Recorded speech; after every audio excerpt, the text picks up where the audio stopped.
So all these things need to be addressed. And if you look at the current legislations, unless we change it, nothing will go positive. Because 99.9% of the laws supporting the presidency in this country.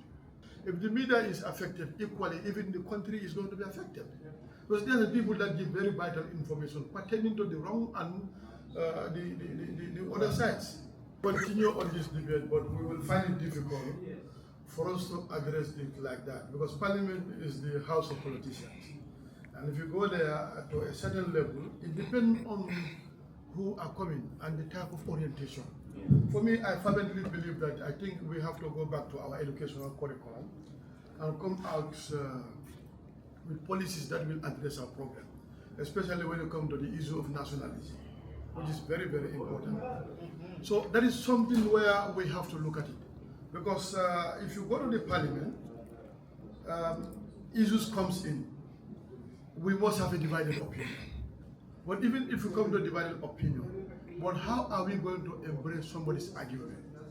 For the National Assembly of the Gambia, you find it difficult what type of debate, how healthy it is, what type of evidence do you bring forward, whether it's going to be accepted. It's a different ballgame.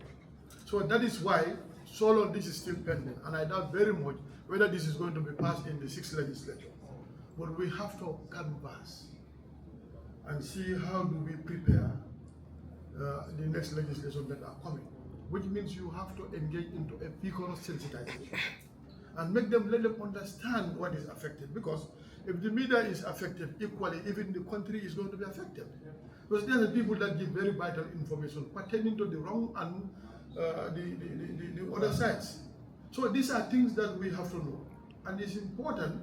Anybody who uphold a public office, you need to maintain your integrity, and you need to make sure that you fit in that purpose by serving the people the way it's supposed to be.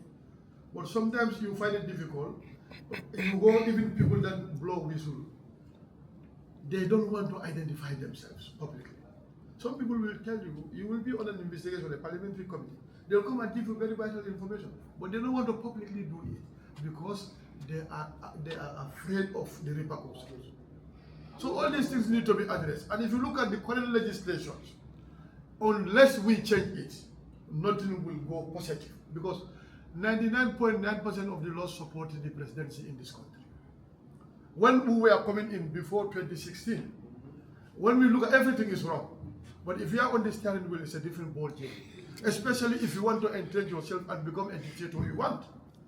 You don't want any legislation to come. And in fact, Parliament, our primary responsibility is to legislate and conduct oversight. But one thing we need to factor, we have a degree of influence. All the bills that comes in are 90% government bills. We hardly bring in private member bills. Initially now the Parliament is trying to bring in draft bills. But if you, there's diversity in the Parliament. But are we really up there to come to draft those strategic laws that will address our problem? You need draft bills that will look at the legal point of view and the language point of view, the English language. These are two things that is really affecting.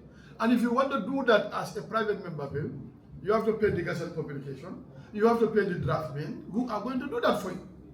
So sometimes it's even hinder the power of the Parliament. And that is intentionally done to make sure that, and in fact you talk about all the policies are delegated as a subsidiary legislation. And if you go to certain MDAs, there's a sector bias, because they couch it in such a way that it does not protect their interests, and it's not even subject to parliamentary approval. So these are some of the things that really confront them. We have a lot to do, but I think we have to take it from one place to another.